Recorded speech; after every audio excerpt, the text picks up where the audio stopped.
Dito sa paglalagay ng board natin ay makadads at nailagay na natin yung universal control board natin. Nalagyan na rin natin siya ng mga socket at ito nakasiris na yung neutral natin.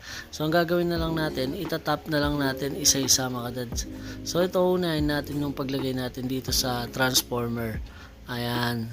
So kung mapapansin nyo, may malaki siya, may maliit, hindi ka malilito dito mga kadads. Ayan. Dito yung malaki, then dito naman yung manipis mga kadads. So yung maliit sa kanya.